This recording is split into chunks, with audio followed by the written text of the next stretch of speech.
ஆமா, மெட்ராஸ்ல அந்த மாதிரி இங்க வீட்டுக்குள்ளெல்லாம் தண்ணி போகுதே. எடுத்து போட்டுருவோமா?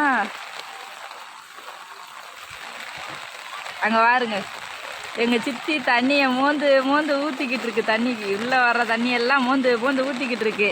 இவர் வீடு இந்த அங்கிட்டு தான் இருக்கு. எப்படி நீச்சல் அடிச்சு போறான்னு பாப்போமா? வாங்க போவோம் பின்னாடியவும்.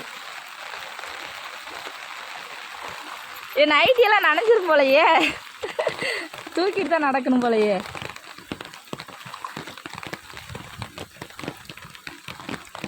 சிதப்பா கண்ணு தெரியுது இதுக்குள்ள.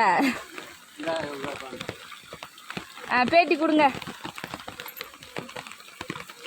பெரியமுக்குண்டு கிராமத்தில் அம்பேத்கர் காலனி சேர்ந்த நான் பாண்டியராஜ் சேர்ந்த பாண்டியராஜ்.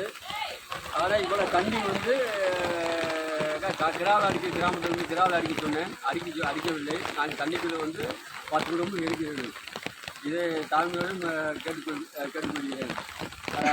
பஞ்சாயத்து மூலியமாக தாலுகா ஆட்சி மூலியமும் மிக தாழ்மையுடன் இது மண்ணெடுப்பு சொல்லி கேட்டுக்கொள்கிறேன்.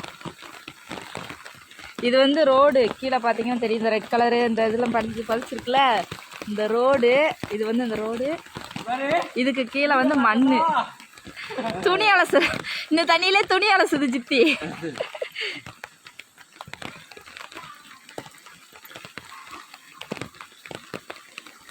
ஏற்கனவே எனக்கு காய்ச்சல், இதில் வேற இதில் வந்துட்டு எதுனாலும் மறுபடியும் காய்ச்சல் வந்து என் வீட்டுக்காரர் என்னை செருப்பால் சாத்துவார். அப்படி உள்ள போயிடுவேன் போலையே சித்தி, உள்ள போயிடுவேன் போலையே. இப்போதாங்க சொன்னா கனவேலு உள்ள வரைக்கும் தண்ணி வருதுன்னு. நான் காலையில் 5 மணிக்கு பார்க்கும்போது வந்து இது ஃபுல்லாக நிறைஞ்சிருந்துச்சு. ஆனால் அங்கே வரைக்கும் வரல தண்ணி. இப்போ பார்த்தா இங்கே வரைக்கும் இருக்கு தண்ணி.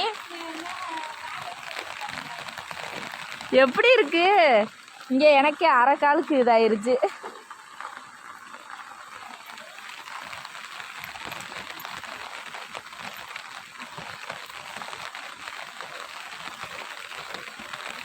இதுக்குள்ள இருந்தானே அவ்வளோதான், ஜன்னி வந்துடும்.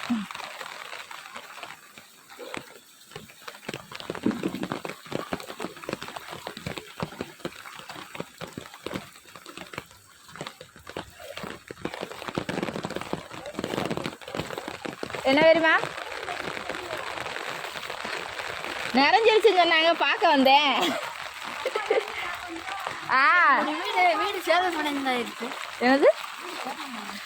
ஏன்டா அங்கிட்டு கூட சுற்றி போக வேண்டியதானடா? எதுக்குடா இதுக்குள்ள கூடிய போற? அந்த பெரியப்பா இவ்வளோ நேரம் பேட்டி கொடுத்தாரு, எடுத்து வச்சிருக்கேன்.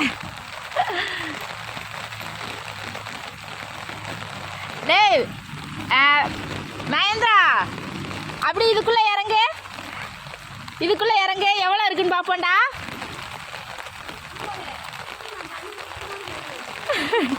இப்படி எடுக்கவா?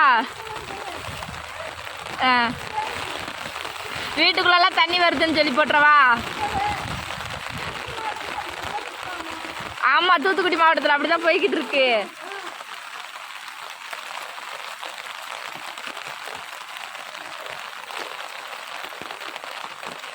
இதுக்குள்ளே இறங்குனா தெரியும். இங்கே பாருங்க, அந்த இது ஃபுல்லாக அரை வாளிக்கு மேலே வந்துருச்சு தண்ணி. வாளி வச்சுருக்கீங்க போல அங்கனக்குள்ளே. அது பாதி தான் தெரியுது, பாதி தெரியலை.